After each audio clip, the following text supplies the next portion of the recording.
We've got 7 different stories from 7 different media outlets, you guys. It is time for another episode of Regan's Newsround. Let's go.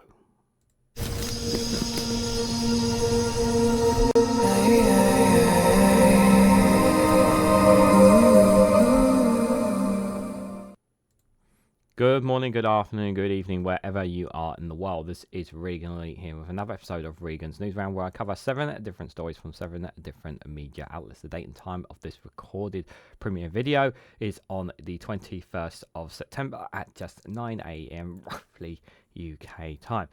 Excuse me. I'm starting with this first one from The Guardian here with the headline that Reform can learn from the Lib Dems on ground campaigning, says Richard Tice. The party aims to build a base of local councillors and activists, the deputy leader says before the conference.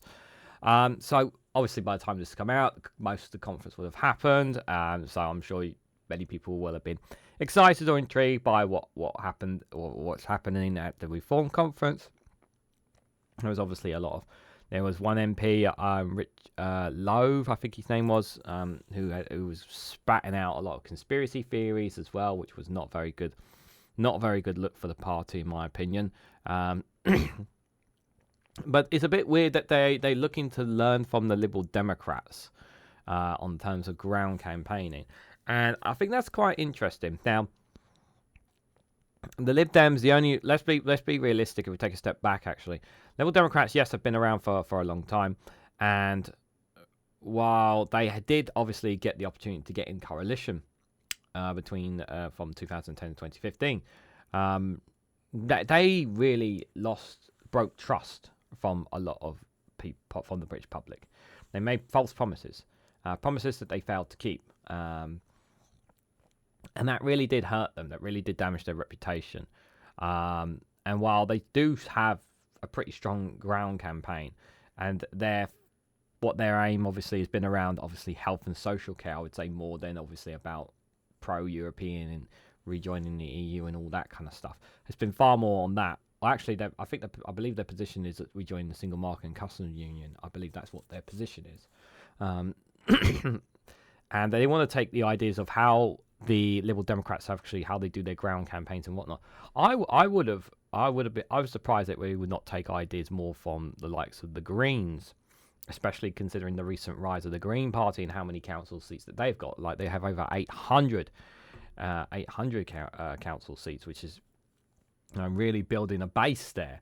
The thing is that Reform, although they are literally reforming into a proper political party from the looks of it, they don't have that base, and they are going to have to be building that from scratch. While they obviously have a base, while they have 5 MPs in Westminster, they have barely any local councillors, and they're going to need to get people in to become those local councillors, people that would be in the interest of the areas that they're going to be put in as well. And if they're found to be problematic, that's not going to be a good look for Reform UK. And we've seen, I mean, there was a story on this weekend about a Labour councillor had to resign because of resign over the weekend. I can't remember what the exact story was, but I saw a Labour councillor had to resign as well. But you hear that from Tories and from Labour, from Lib Dems. There's always one or two. But throughout the general election campaign, there were lots and lots of before the general election, like before it actually kicked off, before the deadline went, there were a lot of Labour MPs, Labour MPs, a lot of Reform candidates who were being lined up who just weren't means tested in any way, shape or form. And they're going to have to do this. They're going to have to means test. They can't just have this premise of relying on the media to kind of means test on their behalf. It's just not going to work like that. There's going to be skeletons in the closet for a lot of people who are giving money and supporting Reform. A lot of them are not just going to be considered right-wing or extreme right-wing. Some of them are literally racist, transphobic, everything that is anti-British. Some of them are considered very, very messed up in the head. That BNP style mindset. And that kind of line and rhetoric that you may hear from people who could potentially become Reform councillors. That's not very good image for reform. That will not be a very good image for reform. So there's going to be a lot of work that's going to be needed if they are to become successful. I don't buy into this premise whatsoever that Nigel Farage could become the next Prime Minister and Reform can win the next general election. I don't buy into this right now, but that doesn't mean to say that they can't in a couple of years' time. It all in 2029. It all depends on what Labour does. It depends on what the Conservatives does, and it depends what other parties do as well, and how they engage with the public and in their constituencies with their MPs as well. So it's a lot of that plays into it as well. It's not just a case of what Reform says and does. While they will always have the majority of the media backing them, it doesn't mean to say that they will always have the majority of the public behind them as well. So Reform UK plans to mimic the Liberal Democrats in building up a national base of councillors and activists to try and expand its support. The party's deputy leader Richard Tice said before the annual conference.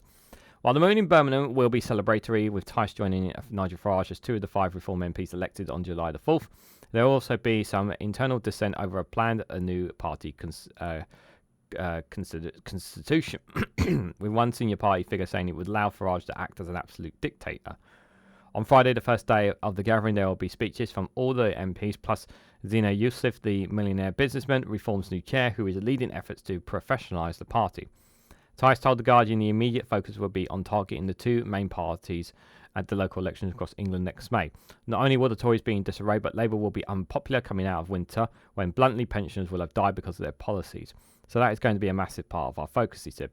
He says Saturday's bill is a chance for the 3,000 activists who say Tice has signed up for the conference to join sessions about creating new branches and choosing candidates. We've got to take the professionalism to another whole gear and do the branches, because that's how you got to build up the ground campaign, he said. We've got to learn from the wonderful Lib Dems, who are very good at that. The truth is that they're the best at ground campaigning. We think we should give credit where it is due and what they're really good at. Another major focus, and one that could prove controversial, is the structure of Reform.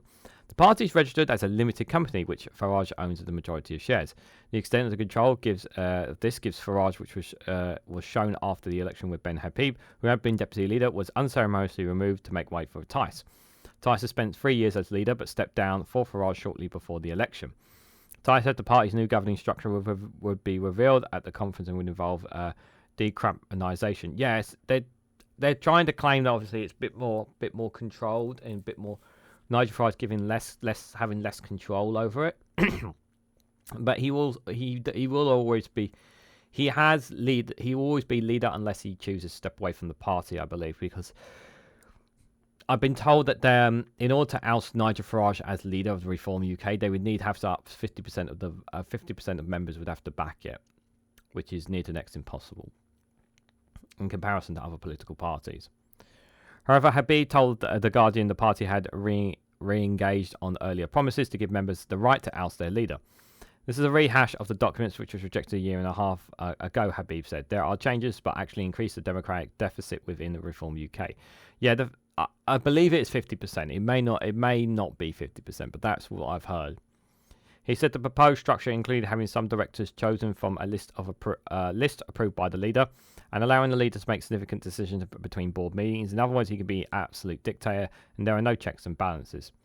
Reform faces other controversies, most of them directly linked to Farage. He faced severe criticism, including from senior Conservatives, after he could appear to amplify far-right conspiracies by suggesting the police could be withholding information about the killing of 3 children in Southport in July. Yeah, we know he's a liar and making up far-right conspiracy theories. But he embellishes a lot of truth with it and all as well. The party leaders face questions over commitments as the MP for Clacton-on-Sea. He has voted just 3 times in the Commons so far, the same number of times he has visited the US since the election, and has spoken 5 times in the chamber. Tice defended Farage's close links to Donald Trump, a figure who polling showed is largely unpopular in the UK. I almost hardly ever get asked by people about Trump. Nigel's views are well known. I've never met Donald Trump, but my view is that the world is a very much safer place when he was president, he said. Farage works ethnics as an MP. Tice, who has spoken 16 times in the Commons since the election, said one of the issues was the arcane procedures of being in Parliament. In the Winterfield debate, there were 4.5 hours of bobbing up and down to speak for a minute and 40 seconds. Some people didn't get called at all. You could argue it's not great use of some people's times, like for Nigel. The bottom line is, if you want something doing, give it a busy, successful person, and Nigel is a busy, successful person. He doesn't take holidays. He works 24/7. I'm just going to comment on this. Like, he's complaining about, like, bobbing up and down, and, like, that's the system. Like, that's the system. You should expect that system. Like, you can bobble up and down. You're not always going to get picked. You know, and, you know, it's not great. He's saying it's not a great use of people's time. Well, you get to hear lots of different questions. Lots of different questions from people who ask about this as well. So I think it's a bit insulting to say that it's not great people's times. That's just the system. If you don't like the system, then don't be an MP. That's pretty much on that. It will be interesting to see as time passes on how Reform changes, Reform UK changes, and how much of a party an established party will be, because it has you know, coming out from just being a company to being an actual political party, to see how that reflects them. They still have a massive following of voters. And it is concerning to me that many people do buy into Reform UK, because many people generally believe that they are the ones that can deal with immigration. But here's the thing, right? If in 4 or 5 years' time immigration is actually brought down, if the backlogs are cleared, if we don't have very little migrants in any hotels and barges and whatnot, you know, keep going on about the uncontrolledness. If Keir Starmer and Labour prove to do it all, where is your vote? What is the reason for voting for Labour, for voting for Reform, if Labour have shown it to be true, to shown they can take care of it, that they've made tough decisions, that they've brought down the numbers? I do think that's a fair question, because that is what many people buy into when you're voting Reform. You're buying into the immigration issue. Because what else? What are some of the key things that other things that they are, apart from privatising the National Healthcare Service, which they will do? That's something they definitely want to do, because the moment they've told you they want an insurance-based system, which means they want to make people pay for their healthcare. Let's be very clear about that. Oh, you don't know that? That was in their Reform contract, not manifesto, as they like to call it as well. People are keen to forget about that, aren't they? So yeah, if you're a Reform voter and you love the NHS, well, I'm sure you would more than happily put your hand in your pocket and pay for your healthcare, wouldn't you? Oh, you like the system that it has. Maybe you shouldn't vote Reform then. Just as a suggestion. Let's move away from them. We've got this one here from Sky News. This is about the Conservative leadership contest. Robert Jenrick claims mass immigration and woke culture puts England's national identity at risk. The favourite to become the next Conservative leader said schools are not teaching children to celebrate English history and culture. What on God's green earth is this man talking about? National identity. What is national identity? Like celebrate English culture and history. I don't understand that this narrative that Robert Jenrick is trying to make. Like, it seems like to me that he's trying to disrupt the educational system. He's trying to change, like, it's almost as if they want to script certain things that can and can't be taught in history. We have certain things that are already taught in English history that is taught within history in the whole of the UK. In the whole of the UK, not just in England, but Wales and Scotland. And I don't know what, I honestly just don't understand this English and national identity. I don't even know what it is. And I'm English. I'm part Welsh, I'm part Irish, but I was born and raised in this country. I don't know what English identity is. And when he was asked these questions, like, what is English identity? He just kept going on about history, and he couldn't answer the question. So to me, it comes across as somebody who's actually just looking to start a conversation about something that nobody really gives a damn about. Just stirring up nonsense about something that's not important, where something that is important is the cost of living crisis, for example. If Robert Jenrick wants to actually win some voters over, like general public voters, not from his Conservatives, why don't he say something about the cost of living crisis that his party left and said, I would have done this. I would have done this to get people off the streets, help people off the streets. I would have done this to make sure more money gets into people's pockets. But no, he wants to talk about woke culture, which is absolute nonsense. The Tory leadership candidate Robert Jenrick has claimed that mass migration and woke culture have put England's national identity at risk. Mr Jenrick, who remains the favourite to replace Rishi Sunak, accused the metropolitan establishment of having a sneering attitude towards England's identity. Who is the metropolitan establishment? What on earth is he talking about? What is this establishment? Their party was in power for 14 years. He's an MP in Parliament. Boy, you are the establishment. You are literally in the establishment. So what metropolitan establishment is he talking about? Again, like, why are people stupid enough to even buy into this? It's just beyond insane. The former immigration minister said the ties that bind the nation are beginning to frail due to the attitudes and influx of migrants. Again, this is absolute nonsense. This is nonsense. This is absolute nonsense. This is nothing more than attempts to stir up hatred among people. That's what this is. This is a stirring up of hatred. That's all this is. It's not true. The public here consistently voted against all of this. Those in Westminster understand the depth of anger of this in the country, he wrote in the Daily Mail. No, the country voted out the Conservatives because they were extremely angry of what you guys have done for the last 14 years. You guys made the country worse off. You made the UK as a whole worse off by your actions, your political party's actions. That was what they were angry about. Mr Jenrick suggested that a suppression of England identity helped lead to the riots this summer following the Southport stabbings. No, that's that's another lie.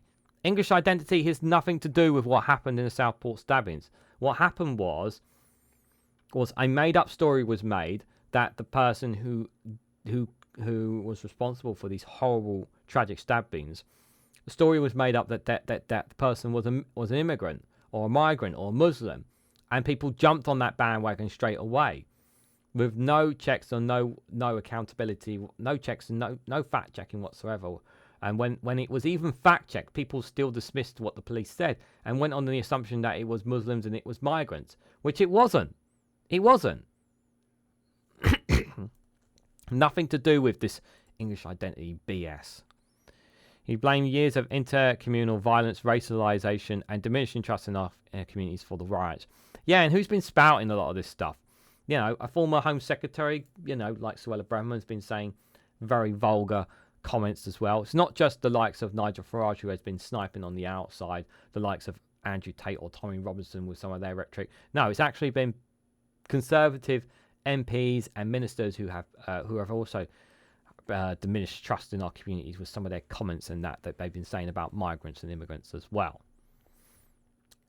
However, when asked by Sky News how he would define English identity, Mr Jenrick said he would not disdain the identity and the history of English into a soundbite. Well, then what is English identity? If you can't define what English identity is, how can you talk about it and saying that people are taking English identity away when you can't even define what what English identity is? Can anyone in the comments define what English identity is? I actually think there's more people sitting behind the keyboard who would actually be able to define English identity better than we actually be able to define it in a way. Given 7 opportunities to say what the English identity is. He was given 7 opportunities. He said it is the history and culture of England that should be celebrated, and that is not being taught to our children. I don't agree with that. I do believe that the culture and history of England is being taught in our schools. I don't know if Robert went to a school that didn't teach him that, but I believe that is something that is being taught. I wouldn't say it's being celebrated, considering we don't have the brightest of history. Let's be clear. Asked what English identity is, he said, "I think it's something people across our country know about." Yet he can't explain what it is.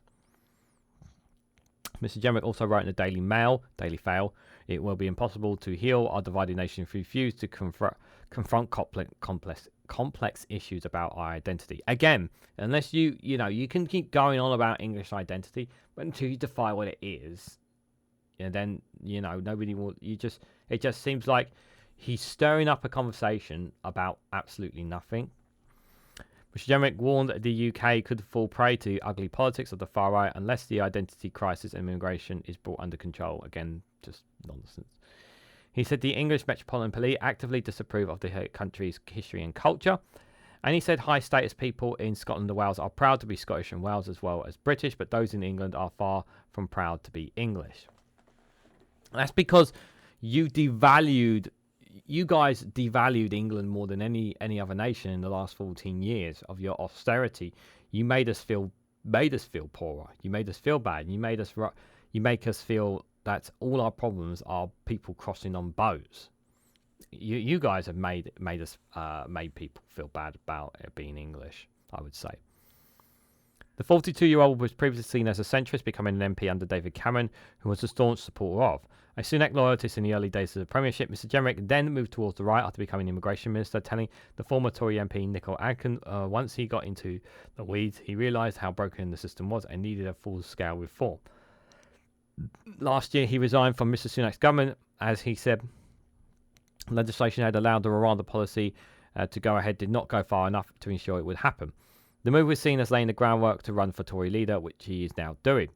He has proposed limiting net migration below 100,000 a year and called for the UK to leave the European Convention on Human Rights so asylum seekers could be deported to Rwanda. This is another thing as well. He wants to take away Britain's human rights. Yeah, your workers' rights, your human rights will be taken away from you if we leave the European Convention. That's a fundamental fact. Go do your homework on that. Mr. Jenrick told Sky News, immigration has made England richer over the centuries, but in the past 25 years since Tony Blair became Prime Minister, net migration has soared to 5.9 million. And that is just far too high and made impossible to successfully integrate people to ensure that we have the sense of national togetherness and identity that I want to see, he said.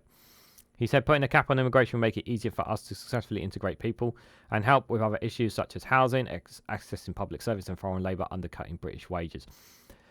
No, you guys cut British wages. You guys would not increase people's minimum wages. People weren't getting enough money into their pockets. And so what did private sectors and companies do? They turned to immigrants for work because they were cheaper. They're cheaper. It's cheaper labour. And because you guys cutted everything under austerity under 14 years, it meant that less British people were more reliant on the state and benefits and whatnot, rather than getting a better education so that they could actually become more doctors, teachers, nurses, and doctors and teachers and policemen and all that whatnot. You've made us dumb. You've made England dumber because you've not improved our education system, state education system as well. So, this is all you guys. The Conservatives admit mass migration has been a failure of both Conservative and Labour political parties. Nonsense. This is not I'm not going to accept this premise that this is a result of Labour. No, do not accept that premise in any way, shape or form. This is completely and solely on the Conservatives. The other Tory leadership candidates, Kemi Badenoch, James Cleverly and Tom Tugendhat. They're ready for the hustings to be held at the party conference in Birmingham, which begins on September 29th. MPs will then narrow the group to the final two, and the winner will be announced in November after putting to the members in a vote. Excuse me. Yeah. So it is going to be it will be down between Jenrick and Kemi. I feel that it's going to be. I think the other two are kind of like, yeah. I just don't think they're going to win over the numbers that you need. I'm very frustrated. I just don't think they are. Either of them are in the interest of the British public in any way, shape, or form.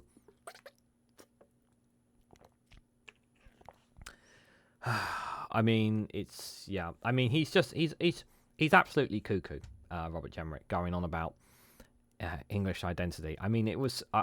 If you haven't seen the interview he had with Sky, do check it out. It was highly embarrassing. Like, it didn't make any sense. 7 times he was asked, and he can't. Like, he keeps saying they're taking away England's English identity, England's national identity, and he can't even define what it means.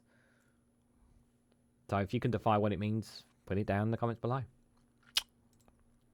The next one I've got for you guys is it's obviously regarding the Labour conference is coming up. This one is from the BBC. So Unite are to push the winter fuel vote at the Labour conference. Unite, one of Labour's trade union backers, will try to force a vote on reversing the government's cuts to the winter fuel allowance at the party's conference in Liverpool. I don't know how this is going to go for Unite, but obviously a lot of Labour members, a lot of Labour people at that conference will no doubt be upset and angry at this at the Labour government for their decision. It will not be an easy ride for them. Many people will be very angry, and rightfully so, because they did not need to do this. I've said this a number of times. They did not need to not need to cut the taps off for people. Pensions will die as a result of this decision by this winter fuel. I don't think, as much as I'm glad that Unite are looking to try and do everything they can to reverse this decision, but I don't think it will come to fruition. But we'll have to wait and see whether it will. So the union has submitted a motion calling for a vision where pensioners are not the first to face a new wave of cuts. It also urges the government to introduce a wealth tax to end self-imposed rules that prevent borrowing to invest. Despite criticism from opposition parties and unease amongst its own MPs, Prime Minister Keir Starmer has defended his cuts in winter fuel payments, saying tough decisions are needed to stabilise the economy. He also said that the impact on the 10 million pensioners losing out will be softened by a 4% increase in the state pension due next April. From this autumn, older people in England and Wales are not on pension credit or other means tested will not get the payments worth between £100 and £300. Unite's motion said that workers and communities voted for a change, a better future, not just better management, and not cuts to winter fuel allowance. He added that the country should not turn back to failed austerity. Mike Whelan, the head of the Train Drivers Asset Union and chair of the group of Labour's backing unions, said he would vote against the cuts. Speaking to Political Thinking with Nick Robertson, he said that unions would be asking the governments to change their mind. Asked about the relationship between unions and the government, he said, there'll be times where we'll be applauding and there'll be other times where, as tradition, we'll be firm but critical friends. Unite is understood to be confident that its motion will be put to a vote at Labour's annual conference, which opens in Liverpool on Sunday, the 22nd of September. I don't know. I feel like I would not... If the vote doesn't come, it gets sabotaged by some way. That will say a lot as well about how far Labour are prepared to go. Be interesting. Under conference rules, delegates get to vote for the topics they want to discuss. Members of the conference arrangement committee, delegates and party staff then agree the wording of the final motion to be voted on. Any vote would be non-binary, but as a result that criticises the government policy would embrace the party leadership. Traditionally, Unite backs Labour, but has been very critical of Keir Starmer's leadership last year, and General Secretary Sharon Graham warned that the party there were no blank cheques. In 2019, when Jeremy Corbyn was leader, the union donated $3 million to Labour. This year, it did not give anything to the Central Party's campaign. The union has also refused to endorse the party's election manifesto, saying it did not go far enough on protecting workers' rights, jobs and the oil and gas industry. Labour's annual conference will be the first since its party's landslide victory in the July general election. Yeah, there is that to celebrate, for Labour as well. The budget, obviously, next month by the Chancellor Rachel Reeves, as like I've said this so many times, will say a lot about this government and its plans. I've been very vocal, critical. Actually, off this channel, I've been much more vocal about Labour to people than I've been publicly here, because I feel like that those within Labour are not shouting enough about this particular topic. Are there other things? There are good things that Labour have done since they've come in. Yes. Can they do more? Of course they can do more. We know they can do more. But this one here really just like I just cannot see the benefit of this in any way, shape or form. I'm somebody who believes in advocacy of the universal basic income, and this tells me without a shadow of a doubt that a Labour government or future Labour government have no intention of going down the path of any kind of universal basic income in the future. Just on this alone, because if you're going to means test this, they'll means test other things as well, which means that they are not in favour of universal things. So, which is extremely disappointing, to say the least, you guys. But Obviously, I will cover more over the weekend next week on this. I'll probably cover some more on the live stream on Monday for you guys as well. So guys, if you haven't already, please hit the like button. We greatly appreciate it. Share this across social media so others are notified of this video. If you haven't subscribed already, please consider subscribing, because it really does help support the channel. So thank you to everyone who's done so. If you always want to go one step further and financially support me, you can do so by being a YouTube member for just 99p, guys. Being a 99p member gets you access to custom emojis. Also, whenever you comment on any of my videos, I will respond back because you are a YouTube member. You also get access to community membership posts, and you also get early access to content. You get all that for just 99p, guys. So do consider it. Do check it out. If you can support me, great. If you can't financially support me, best way to do it, hitting the like, sharing, subscribing, and watching my videos a bit longer. That's one of the other ways that you can support me. And thank you to everyone and anyone who has supported me in any way, financially or non-financially. It is greatly appreciated. The next one I've got for you guys is is an exclusive from the Eye.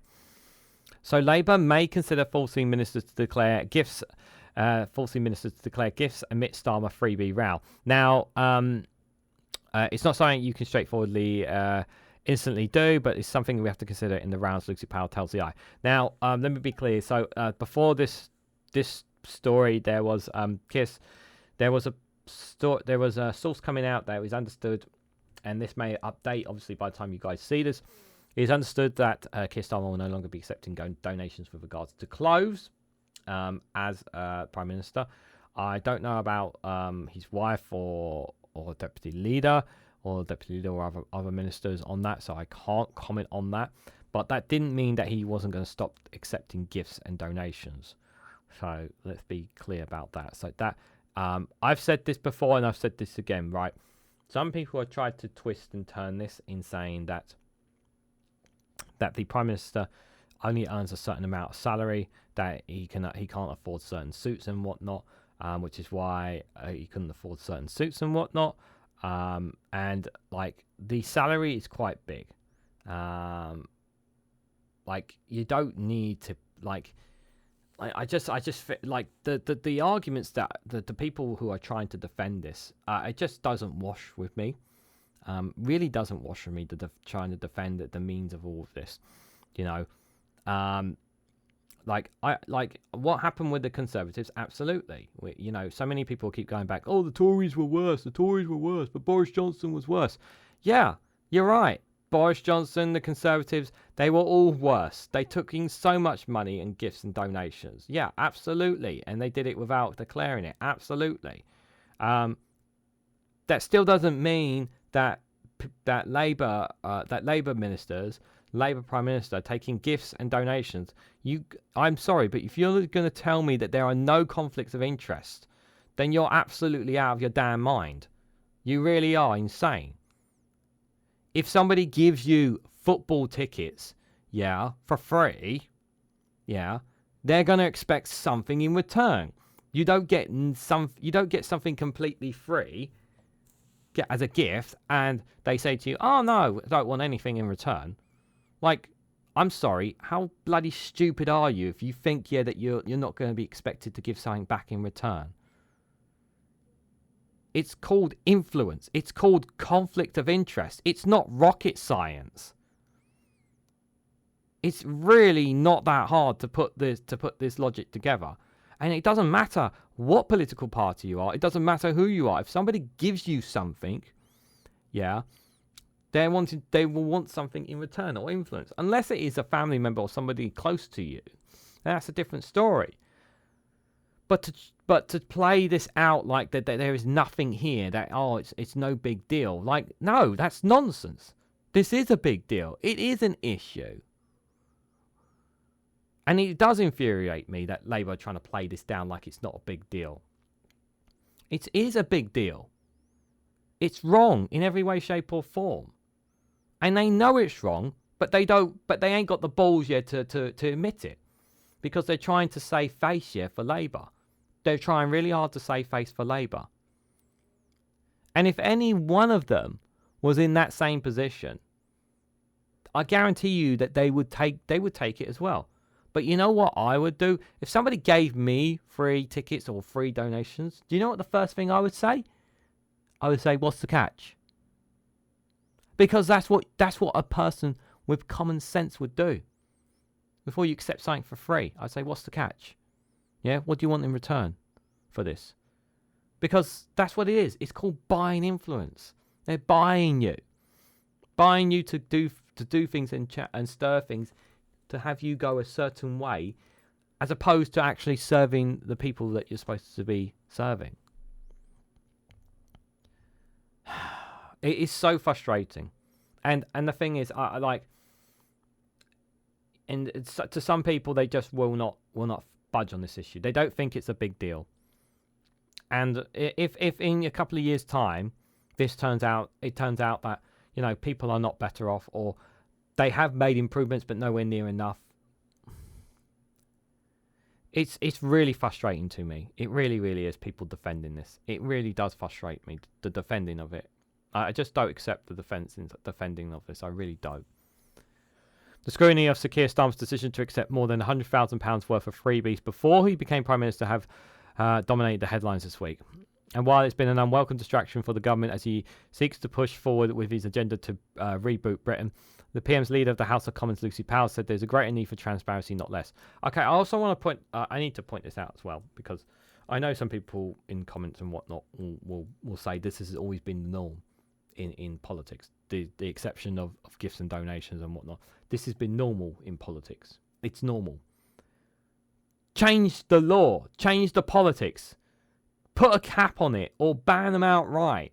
If you're an MP, you cannot be bought. You know, you cannot accept gifts or donations. Like, literally put a cap on it. And people were saying, oh, the salaries for MPs and whatnot is not enough then. Then fine. Raise the salaries and MPs thresholds if you have to. But just don't have this gifts and donation nonsense anymore. Just don't. Cap it or ban it. Cap it or ban it. One of the two. Do one of the two. But don't leave it as it is. Because as long as you leave it as it is, there will always be conflict of interest, regardless of what political party you are. Always will be. Yes, it is the norm, but it's wrong. It's legal corruption is what it is. Powell, who accepted £40,000 in donated gifts while she was in opposition, said the majority of her declarations on the MP register were for events she attended in official capacity as Shadow Culture Secretary. Right. Yeah. So Lucy's going to tell me that there's absolutely nothing wrong with that, and she wasn't asked for anything in return whatsoever. No favours whatsoever. Yeah. All these £40,000 in gifted donations for events and everything. Are you gonna tell me, Lucy, that you weren't asked to do something in return for it? It's not rocket science. She explains that Tory ministers who attended those same events did not have to declare their gifts in any way, and due to a change in rule made under David Cameron's government in 2015. Yeah, that was wrong. That was absolutely wrong. I'm not debating that. In a wide-ranging interview with the Eye ahead of the Labour's Party conference, which starts on Sunday, Powell also lifted the lid on adjusting to life in government, talks tightening the rules on MP second jobs, and defend the government's decision to cut winter fuel help, but for the poorest pensioners. Just to be clear, the vast majority of declarations I have made when I was in capacity as Shadow Culture Secretary and when I was attending events in official capacity, Powell said. So I was attending those in official capacity, but the ministers attending those same events didn't have to declare those gifts in the same way, with a monetary value applied to them. The Conservatives changed the rule so that ministers didn't have to declare attending events in a way that reaffirms their ministerial capacity. But when you relates to your shadow ministerial capacity, you have to declare it. If a minister attends an event at their official capacity, they are required to declare it on their MP's register of interest. Instead, the gifts or hospitality is usually received in transparency data by their department.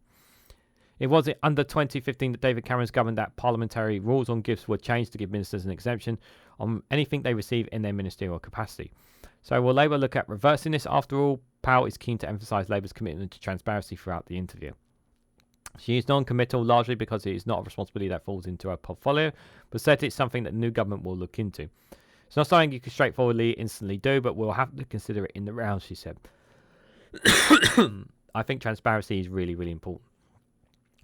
Transparency is really, really important, but this is it will always be a conflict of interest. These will always be conflict of interest.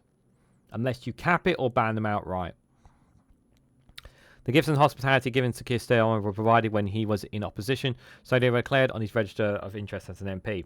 MPs must register any gifts, benefits or hospitality that are worth more than £300, or if the total value of gifts received in a year exceeds £300. This includes shadow cabinet ministers.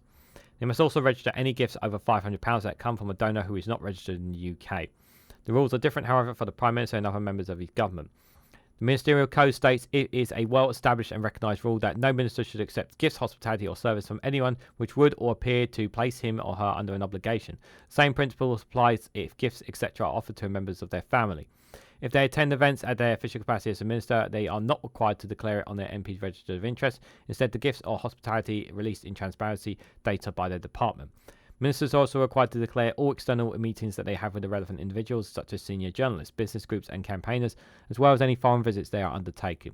Gifts given to ministers while they are undertaking government duties can be accepted if they are under the value of £140. Any gifts over this value should be handed over to their department or disposed of, but they can opt to purchase it from the department if they want to keep it.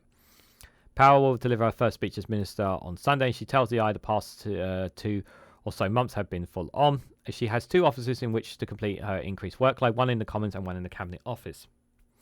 It's nice to have. I've got a nice office in the House of Commons behind the Speaker's chair, and then I've got another one in the Cabinet Office because a lot of my work is done there, Powell says. Issues coming into government. There's a lot going on. I put all kinds of motions into work. I was very closely involved in the King's Speech and pulling together Labour's first legislative programme for 14 years. It's been full on, very fun, but full on. I don't think any of us have a chance to come up for air yet. While she may have 2 offices, one thing Power is not so keen on is MPs having 2 jobs. She set up the Modernisation Committee, which will look at what advantages, if any, outside paid engagements such as media appearances, journalism by speeches by MPs offers to the public versus the potential conflict of interest that may arise. This will also lead to a ban on MPs accepting paid contracts for broadcasting work. In my video, I want us to state something because somebody put an interesting comment saying that about, like, I want to make this clear. I don't have the thing about MPs writing in columns. I think I misinterpreted what I was implying in that video. So let me clarify what I was stating in that. So I don't have a problem with MPs with a piece in columns in newspapers and whatnot. What I have a problem with is on a continuous basis. So what I mean is that it shouldn't be every Sunday or every week that they should be writing a piece in that article. It should be like a rotational thing. It should be a different politician speaking rather than the same one speaking every week. Like they can have 1 week have a piece in the newspaper, but then another politician should have that. And it should be, instead, I would go as far as this. I would actually go as far as rotating among different political parties, or even non-political parties, or even non-political politicians and whatnot. What I don't want is every week, for example, Boris Johnson writes a piece in the Telegraph, for example, or the Daily Mail, regurgitating some of the same things every single week. No, it should be a different politician. Well, I guess because he's not an MP, it doesn't apply to him. But MPs in particular, I think it should be. I don't have an issue with them with that. But yeah, I've spoken in the video about second jobs in my video. Excuse me. Labour have already provided a crackdown on second jobs, tightening the tightening of the rules to ban MPs from providing paid advice on policy on how Parliament works.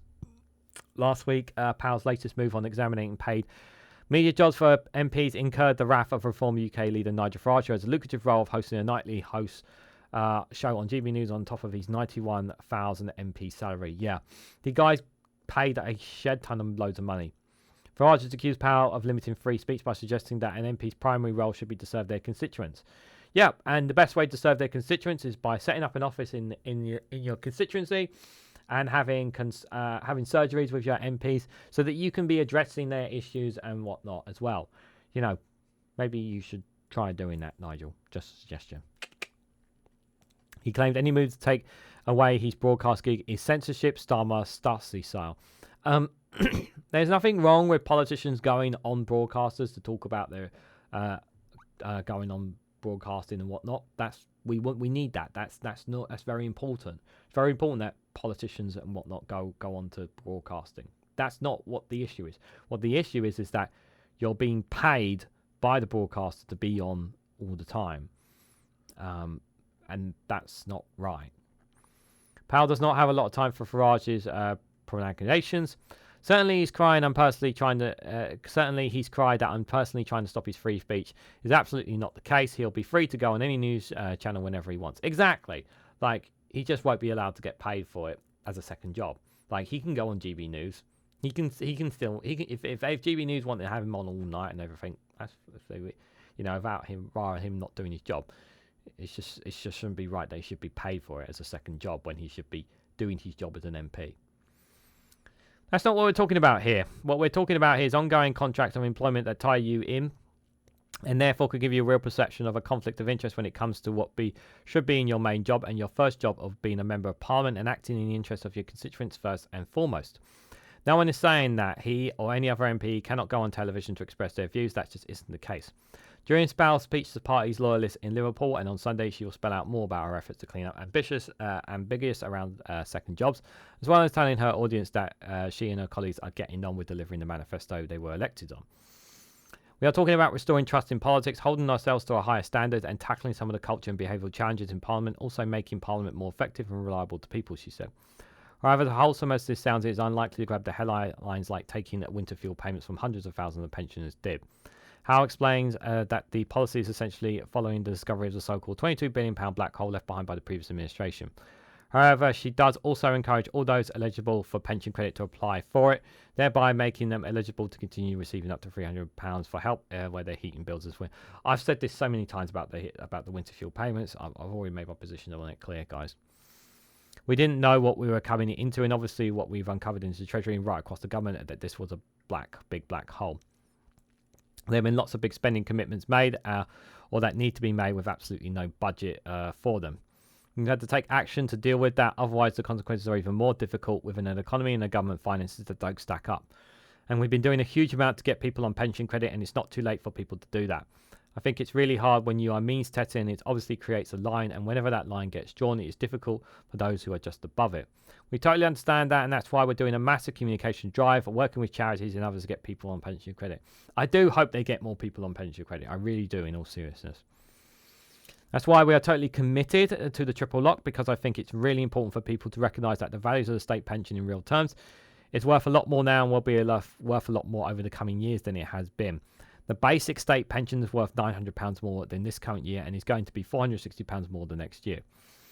Under the triple lock, the state pension increases every April, whether by whatever the highest inflation, earnings growth, or 2.5%. However, those who can claim that despite Labour's commitment to the triple lock, these rises will not make all pensioners feel better off. The former pension minister, Sir Steve Webb, has warned that the next boost to the state pension will not represent a real increase in living standards, as a chunk of that rise is simply to keep pace with increasing prices. Powell adds it's likely to go up above inflation from some years to come, and so hopefully pensions will feel over the course of this parliament they are actually better off overall. One thing Powell and her fellow ministers have realised is that the word shadow is dropped from your title, and that decisions actually affect people's lives. The level of scrutiny you are subject to ratchets up to new levels. Powell will be hoping that the amount of friends will be among friends in Liverpool over the course of the next week to allow her to come up for air for 2 months after 2 months in the hot seat. I do wish her all the best, as I do with many of the ministers and whatnot. But you know, I've made my position very clear about gifts, and I'm not going to stand on the side of saying that it is okay. I'm not going to stand on this premise thinking that it is okay, guys. If you want to say it's okay, if you want to say it's justified, that's fine. That's your opinion. If you want to state that, but if you don't want Labour to be branched as the Red Tories, well, maybe you should call them out more for the gifts and donations. You know, you should be advocating to change the system. You should be like me, advocating to want to change the system, is what I will say on it, guys. I just realised I can't believe we're actually 49 minutes in. We still got quite a few articles to go through, guys. So we're going to take a quick funny video here, because I've been speaking a lot more than I normally expect here on Regan's Newsround. But I hope you guys finding what we're going through so far interesting and informative. So I've got a funny video for you guys to kind of break the ice a little bit, recover my voice for a little bit, as we've got 3 more articles to go through. This one is from Matt Green. Some of you guys may have heard this one, some of you may not have heard this one, but I hope you guys enjoy it nonetheless. So, Minister, £22 billion black hole. Sorry? Everything we're doing is because the Tories left a £22 billion black hole. Is that why Keir Starmer couldn't buy his own glasses? Well, why don't you ask him? Well, you're here for the government. I don't do the Prime Minister's shopping. It seems that neither does he. Don't you want the Prime Minister to be able to see properly? You didn't see this might cause a scandal. Come on. The point is, surely, that when you were in opposition, you criticised people like Boris Johnson for accepting gifts from rich donors. And yet here you are doing the same thing. Is that not hypocrisy? To be fair, Keir Starmer is very giftable. What? You know, some people are lovable or punchable. Keir is very giftable. People just love giving him stuff. Why? Have you never bought someone a present? Well, yes, of course, at Christmas or something. And was that somehow corrupt? Did you expect something in return? Well, yes, they usually get you a present too. Well, Baron Ali is already a lord. What else is he expecting to get? I've no idea, but surely that's not the point. It's the appearance that matters. But Keir has declared all of the free gifts. It's all out in the open. So if something is declared, it's not corrupt. Exactly. Isn't that the kind of argument the Tories used to make? That was different. Why? Because they didn't declare everything, and also because we actually mean it. What? Look, Keir Starmer is a former Director of Public Prosecutions. He knows all about crime and corruption, and he's so not corrupt that he can take a gift and feel absolutely happy doing nothing in return. Now, that takes a special kind of strength. Okay, but even if it's not corrupt, is it not just a bit tin-eared, taking freebies when you're on over 160 grand a year and you've been talking about making tough decisions on spending, like cutting the winter fuel payments? He's the Prime Minister. It's not safe for him to watch football from the terraces. He needs to go in the hospitality box. But shouldn't he pay for that? Have you seen the price of them? They're not called corporate boxes for nothing. Will he also be getting free tickets for Oasis? He's the Prime Minister, not God. Thank you, Minister. Next up, as a bitter row engulfs Whitehall over the pay of Sue Gray, we ask, are Labour special advisers so addicted to briefing against the government that they just can't stop? Even now, they're actually a part of it. Oh, God, you gotta love Matt Green. He's so good. He's just so good, guys. Link for it should be down below, but if you're not a subscriber already, please subscribe to Matt Green Comedy. And do check out his content. Do check out whenever he's on tour as well. I really do need to go and see a live tour of him. It's on my bucket list, guys, without a shadow of a doubt. Definitely on my bucket list for sure, guys. Right, let's keep this rolling here. The next piece I've got for you guys is from The Independent. The headline is, the domestic abuse specialist in 999 control room is to help victims. Yvette Cooper announces. So, the Home Secretary said Regan's law, named after Ramin Ulus, who was murdered by her ex-partner, marks the start of a placebo-half violence against women and girls in a decade. So, I'm very much in favour of this, especially a specialist that can help out the 999 callers in a situation when it comes to somebody who is in a domestic abuse situation. This is an issue that sadly we still have in the here that needs to be tackled and engaged with. This is where men's education, specifically in men and boys, where their education is letting them down because they are not treating women as equally and fairly, and many of them have issues, shall we say, as well, and those who cause harm or put harm in any way, shape or form towards women need to face the full force of the law. Absolutely no question. But there's also the question of why do these men do it? Why are they doing it? And if can they be rehabilitated in any way, shape or form as well as another question.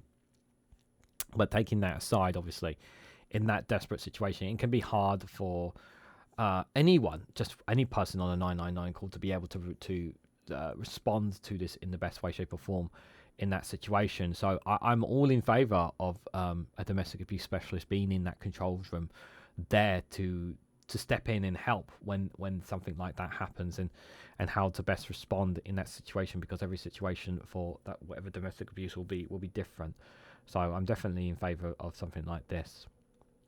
So domestic abuse specialists will work in 999 control rooms under a new Regan's law, Yvette Cooper has announced. New emergency restraining orders will also give victims greater protection, the Home Secretary has said. It also comes part of the government's plans to strengthen the police fight against violence towards women. Yep, absolutely. I'm all in favour of this, guys. I'm all in favour of this. The Independent has launched the Brick by Brick campaign in partnership with Refuge, which aims to raise £300,000 to build a safe house for survivors fleeing domestic abuse. Last year's publication revealed that police were missing crucial opportunities that could protect hundreds of thousands of domestic abuse victims by failing to impose emergency restraining orders on their alleged attackers. The police apologised for not considering such an order in the case of Regan, 22, who was murdered by her ex-partner outside her mother's home in Solihull, West Midlands in August 2018. There were 13 reports made to the police about concerns for her safety. No arrests made, and on the night she was killed, she rang 999 4 times. 4 times she rang, and they could not help her. That's just absolutely horrible. West Midlands Police said later that they should have done more to safeguard Regan, including considering interventions such as domestic violence protection orders, which could have made her home a safer place. Labour have pledged to halve violence against women and girls in the next decade, and almost 100 abuse-related offences were recorded by the police every hour on average last year. Under the new plans, domestic abuse specialists will be embedded in 999 control rooms.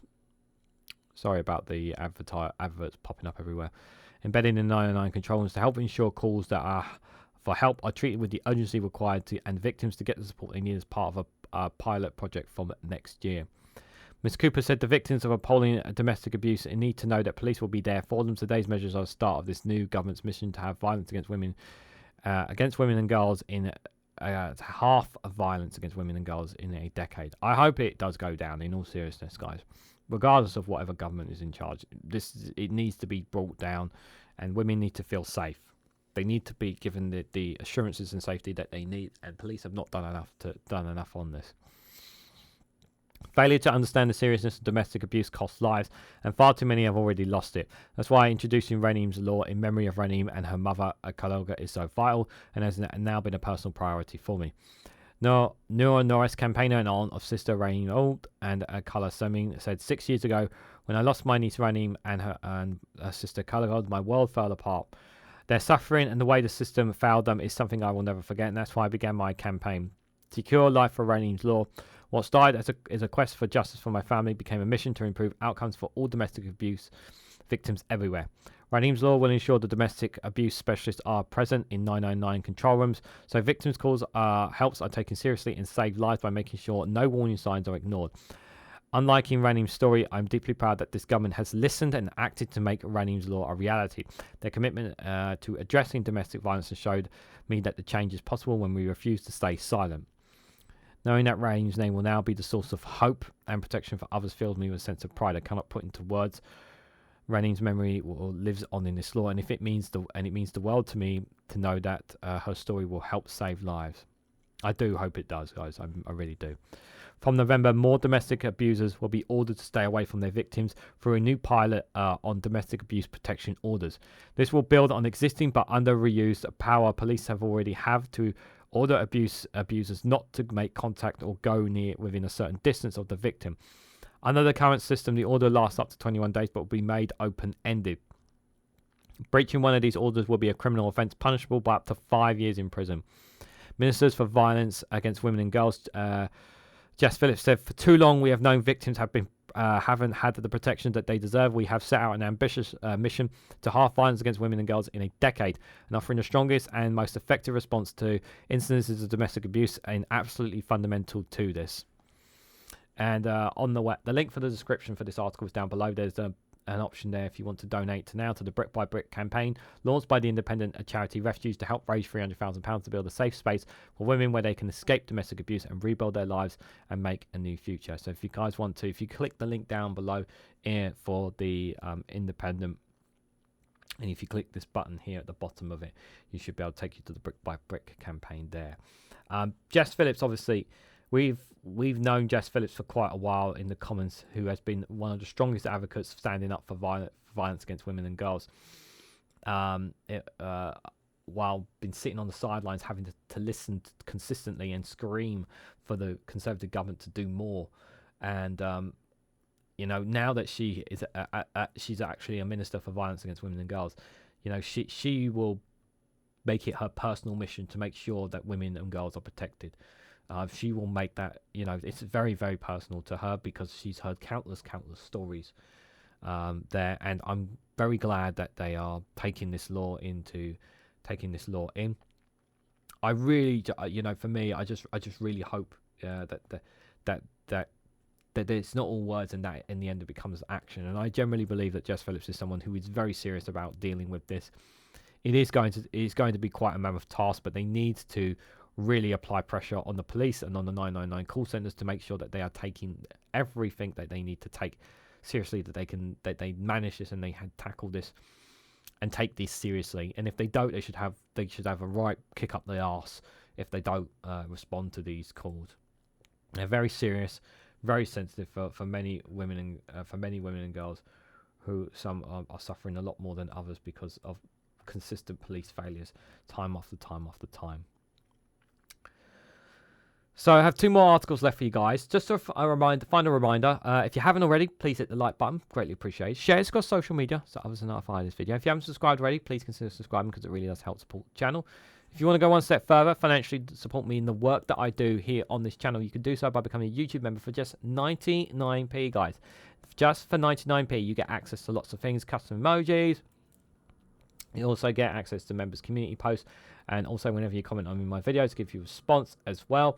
And you also get early access to content as well. So you get all that for just 99p. So do consider joining for just 99p if you can do so. It will really make a massive difference. It may not sound like a lot, but it really does help financially support me. And this channel is really my main source of income. So if anyone can support me in any way, it is greatly appreciated. Other ways you can financially support me is by buying me a coffee or joining me on Patreon as well. Links for them are also in the description. So thank you to anyone who has done so. So this one I've been waiting to cover for quite a while, guys. It's a couple of days old, but I really wanted to cover this one from Open Democracy. So Labour have been given £4 million from tax haven base hedge funds with shares in oils and arms.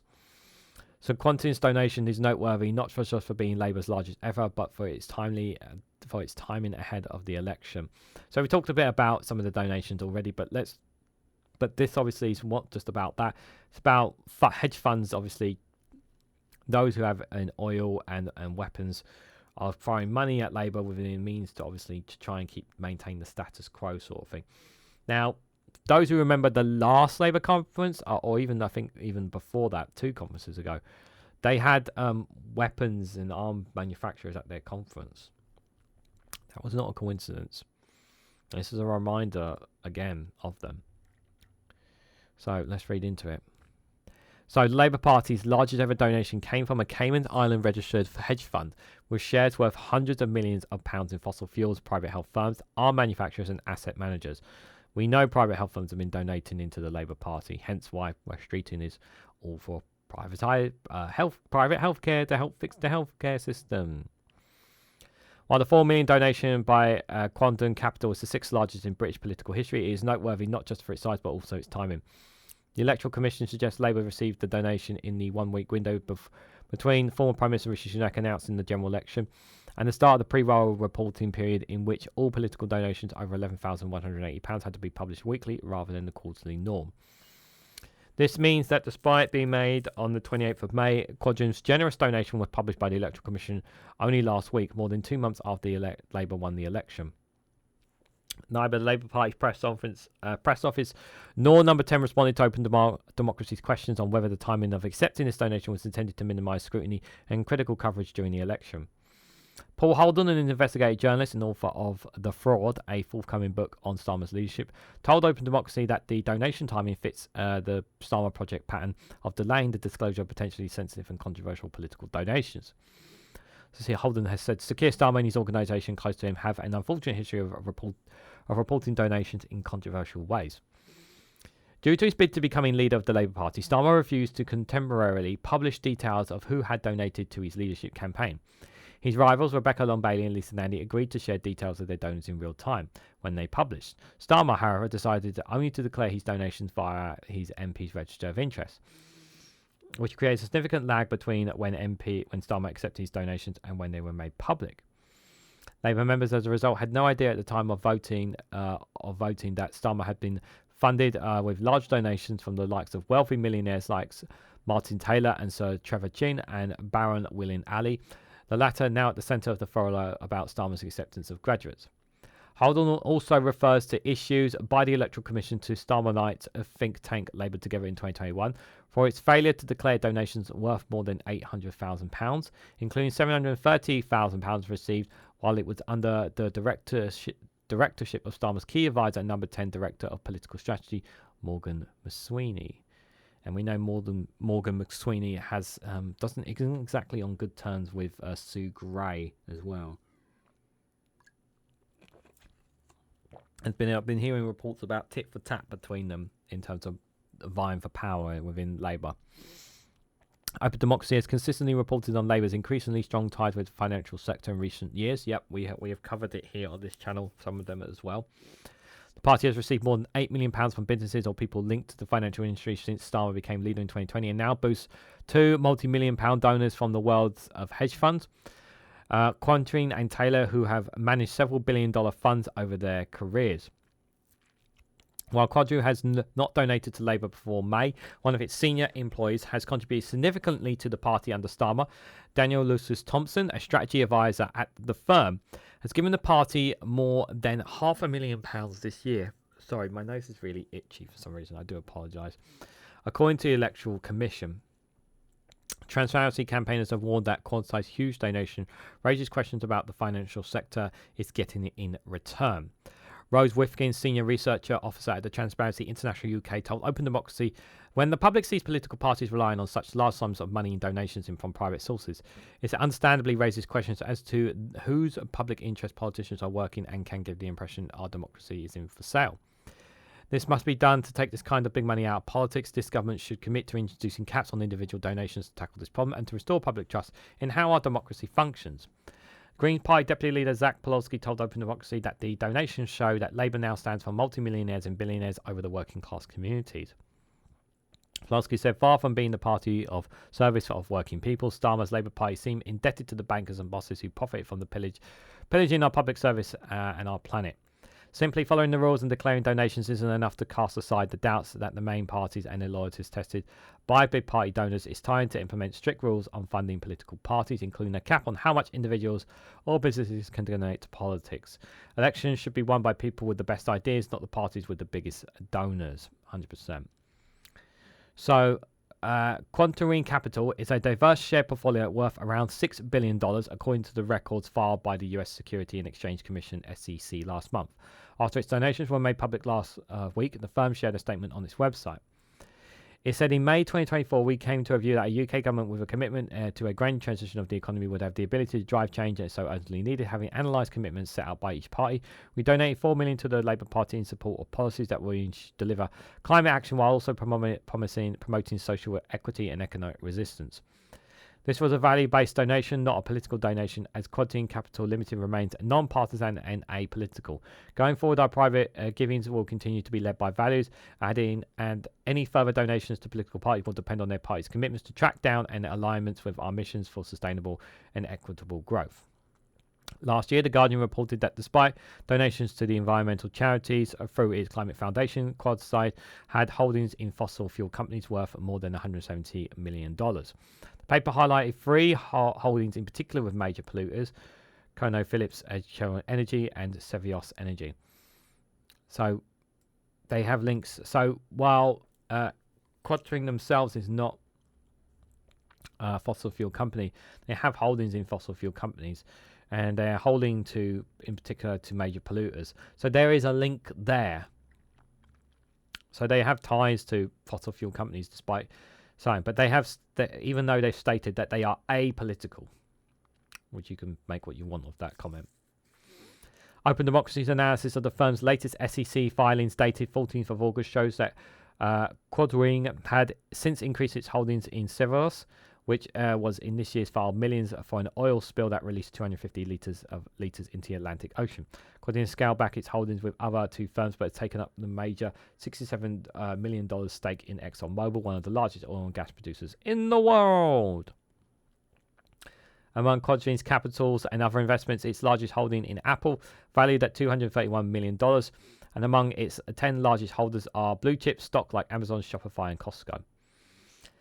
Quadring has also had significant holdings in arms manufacturing, Northern Grumman, $31 million, and Lockheed Marine, $6 million. US private healthcare companies such as Unite Health, $31 million, and HCA Healthcare, $60 million, and some of the largest asset management companies like Blackstone, Blackstone, of course, $22 million, and KKR, $7 million, who potentially stand to benefit significantly from Labour's plans to utilise private investment and for infrastructure and tech firms, including Platineer, $71 million. Of course, Platineer, those who don't know Platineer, they're the ones who essentially hold our NHS data. Oh, you didn't know that? Yeah, they're the ones who hold our NHS data now. They were a spy firm in the US. Yeah. And Oracle, $8 million.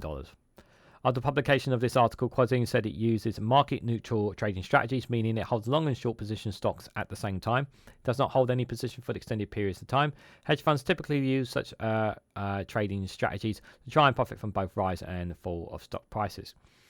The company added that SEC filings do not fully represent its position towards various industries, including the oil and gas industry, as SEC regulators are required to fund disclose only its long positions, i.e. a bet on the price of a given stock would rise at a particular point in time, but not its short positions, i.e. the price of a stock that would fall. UK account filings for the firm show profits before tax of more than £213 million in the financial year before ending 31st of January 2023, but paid corporation tax of only £5.3 million as noted in the accounts. Had the firm paid the standard rate of UK corporation tax of 90% during that period, this would have amounted to more than £43 million. UK-based fund payout of $343 million in wages last year, on average of $3 million for each of its 113 employees, while back in 2021, one of its founders was eyeing a luxury central London penthouse valued at around $110 million. According to a report by Bloomberg that cited two people with knowledge of a transaction. After the publication of this article, the company told Open Democracy that the Quadring Group, including its funds, have made corporate tax payments in the excess of $2 billion to date. As Quadring funds are not UK-based, it does not disclose accounts to Company House, unlike Quadring Capital Limited, the London-based investment manager, which does file accounts in the UK each year. Typically, the corporation tax paid to HMRC by fund entities on their trading profits significantly exceed that paid, so that publicly disclosed by Quadring Capital Limited, the company said. You know this is all dodgy, guys. You know it is. I don't need to tell you that. Open Democracy can reveal that Quadring's last year acquitted by QC Ventures, a company registered by Cayman Islands, which is now the 100% shareholder in the firm. The Cayman Islands is a well-known tax haven, and the transparency requirements for companies registered there are much less than the UK and most other countries. Documents obtained by Open Democracy show that when QC Ventures was established in the Cayman Islands back in 2018, its directors were three senior directors at Quadring and the corporate service provider based in Cayman.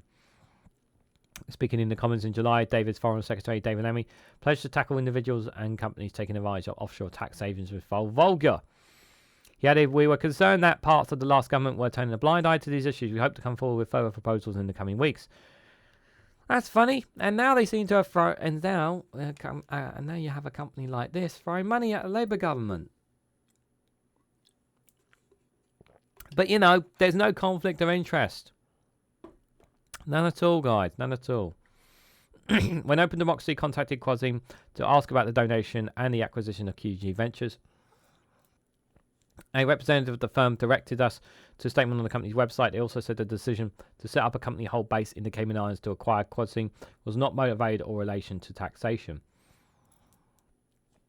Robert Palmer, Director of Tax Justice UK, said that any company moving to a tax haven like the Cayman Islands has a question to answer, as the islands are notorious for their lack of transparency for ultra-low taxes.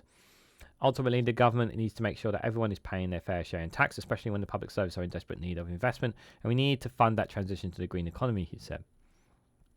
Franz Borat, co-executive at Directory at Positive Money, said, "In taking large donations from financial firms registered in tax havens, we have to question what influence the sector is getting in return. Exactly. Nobody gives nothing for something. Everyone wants something in return. They will want something in return. Labour's plans to continue the previous government's deregulation of the City of London are particularly concerning, especially when it has been shown that the oversized financial sector hinders rather than helps the rest of the economy. Labour should be looking into how to weaken the power of big finance in our democracy and economy. Right now, it seems they are doing the opposite. These people have too much power. The rich, the wealthy, the banking sector, having influence over us, over government, guys. I think it's pretty fair to say. Open Democracy has had lots of pieces on Labour about this for a long time. And this is another one that just does not surprise me that there are links here. Now, it's interesting, obviously, to see about the oil companies that are tied into this company. I'm wondering that while it's all big and up and talk, are Labour going to be able to transition into green energy as quick as they say they are? When you have somebody throwing money that they have thrown at them, it is going to be interesting to say the least. I am concerned, obviously, about all this. I've said this that this is a conflict of interest, and obviously we talked about earlier about the gifts and donations, but these companies, financial banking sectors giving money to Labour, we've already seen this happen behind the scenes. We've already seen this happen before they came into power. So you knew. Before Labour came to power, they knew that by putting their money and putting their grip in the Labour Party, that they would influence them a certain way. And already the concerns are already out there about what they're planning to do with this budget. So yeah, it's very, very concerning to say the least, guys. Right, so we've gone well over an hour, so I want to wrap things up as this last one, guys. So this last one is from Barline Times. What the media doesn't say about our monarchy. The deprivery that millions of people have had to endure in the name of the monarchy, even the clothing, the crown, the gems, everything is soaked in blood. So what is this about, guys? Well, let's read straight into it before I give my thoughts as we go along. So, Beirut blast, US election, and Prince Harry's 40th birthday this week. We discuss these equally important global stories in the Media Storm podcast because, like any good British news provider, we believe that when a royal deficiencies is headline news, and anyone who thinks otherwise should definitely not be quoted. But wait, some anti-royalist racials have stormed our newsroom. It looks like we'll have to hear what they have to say. On the week that saw another Prince Andrew drama released, it's time to show the imbalances of our media coverage of our monarchy. How do you cost the corporations whose fuel accounts are concealed? When you don't editorial guidelines about due impartiality applied to the monarchy. When 41% of Brits say they do not view it positively. Why are royal correspondents all called Mrs. England or Mr. Dermot or Mrs. Bond? Why won't anyone tell us what's actually happening during Elizabeth II's empire? That's true. It's almost as if they don't want to tell us about what was really, really bad history. Let's begin with costing. We're told the royal family are good value for money, worth every penny, and they only burden the taxpayer £1.29 each year. But how are the papers drawing these conclusions when the family company is clouded in ceremonious cloak and daggertry? The tax-paid sovereign grant, set to rise by 53% in cash terms next year, is supplemented by an array of government departmental and local council spending on visits and security. The royals' wills are sealed, and the institution is not beholden to freedom of information laws like other public books. Why? Because, of course, a family, not a corporation. You can't just look up the royal family's accounts on Company House. Although our incomplete conclusions from the plethora of companies assigned to their names, it is to be a hell of a lot to take in. It's a lot to take in because it's extremely complicated, and I think that works for them, said Dr. Luna Clancy, who has attempted to affirmate in her book, Running the Family Firm. Layers of masking making it difficult to come up with that figure. Now, it's really useful for them because they figure that figure would be astronomical. Of course, it's going to be astronomical. Everybody knows that we are paying so much. The amount of money and wealth that the royal family have is insane. And I don't think we should be paying a single penny as tax. We should not be sort of supplementing their lives in any way, shape, or form. I don't think we should. You know, I know I have a lot of followers who are anti-monarchists and want the whole thing ripped apart. I'm more in this belief that I'm not anti-monarchist, but my belief is that we should not be public. Our public purse should not be financially supporting the monarchy, the royal family in any way, shape, or form. That's what I believe. Also, we don't get no say in any of this as well. You know, the whole bloodline thing and everything. That's not good. That's not democracy. Good value for money. Whom? Asked Nigerian-born London-based author Kili Ofka. If we all knew the full cost of the crown, Kili said, we would actually be the beginning of a revolution. If you can't turn your heating on, you can't buy food, and if you're sleeping rough, but this family's protecting in ways that you will never be. And on top of that, they're chopping your money, people would be out on the streets.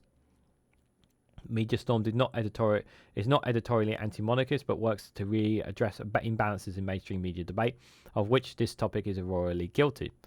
In the 10 years following the Queen's Diamond Jubilee, public backing of the monarchy fell from 75% to 62%.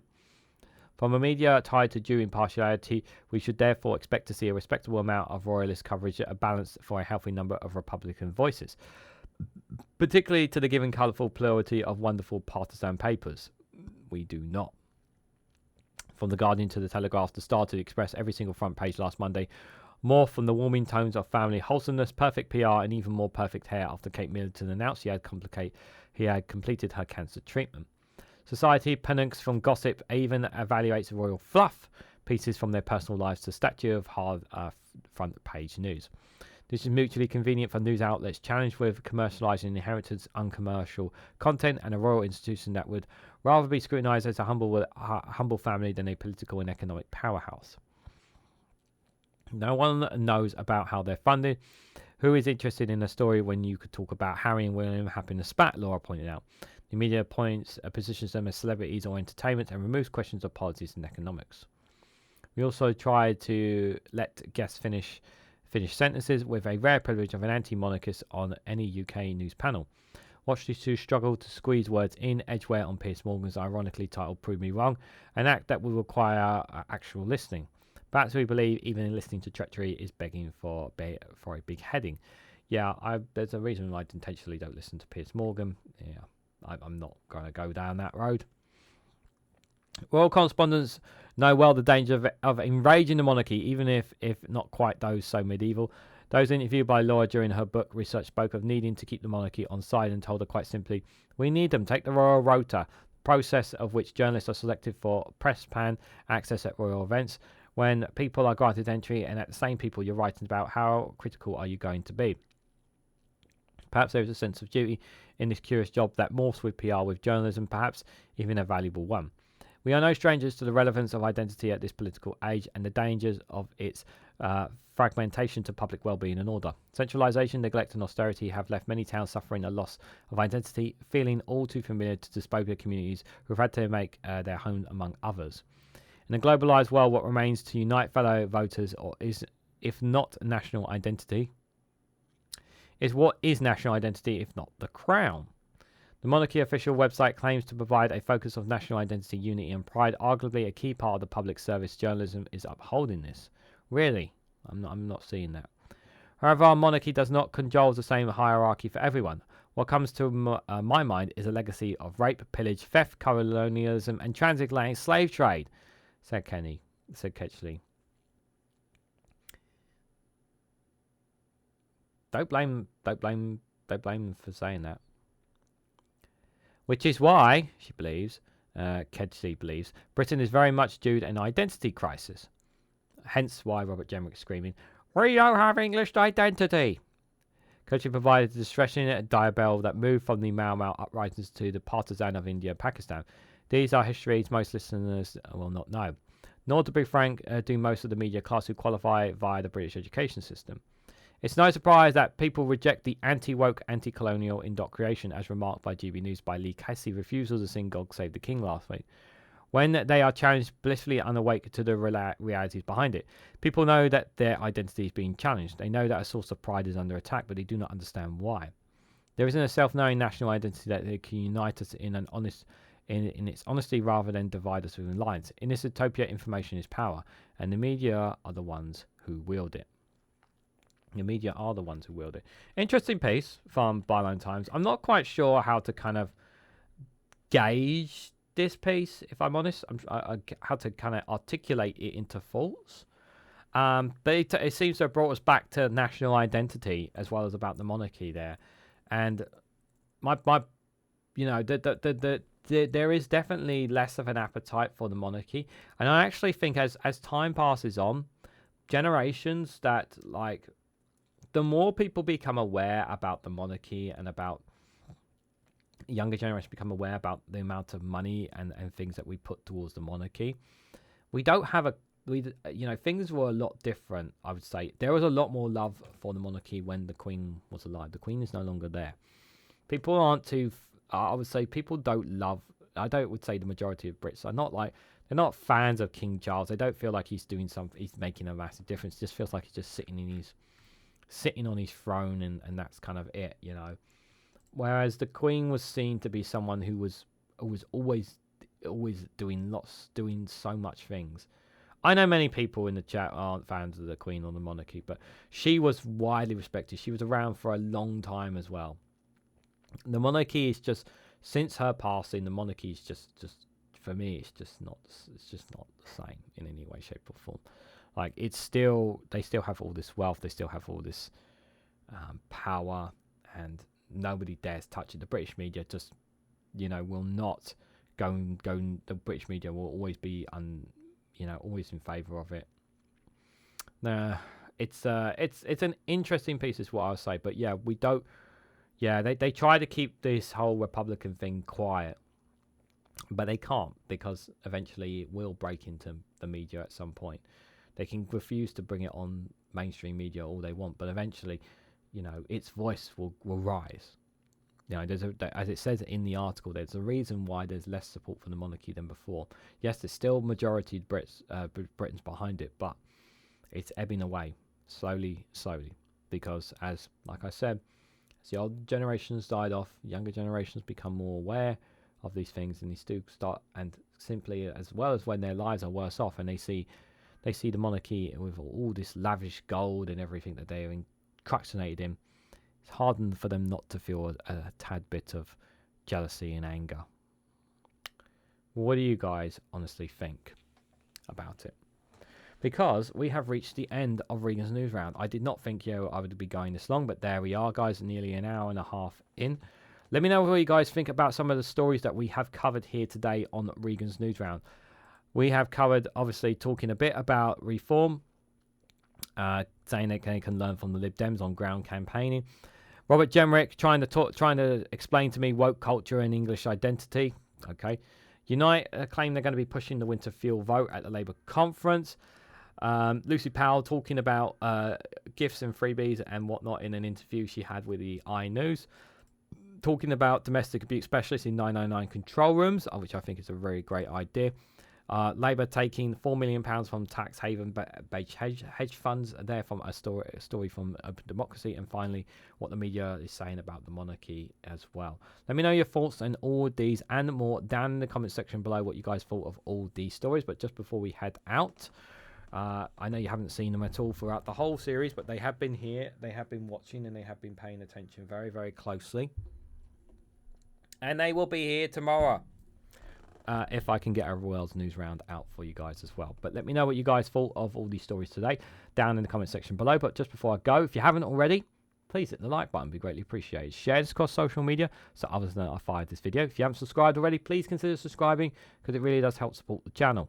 And if you want to go one step further, financially support me and the work that I do here, you can do so by becoming a YouTube member for just 99p. Or you can join me on Rumble or Patreon for exclusive content on those platforms. So thank you all so much for watching, and I hope to catch you all very, very soon.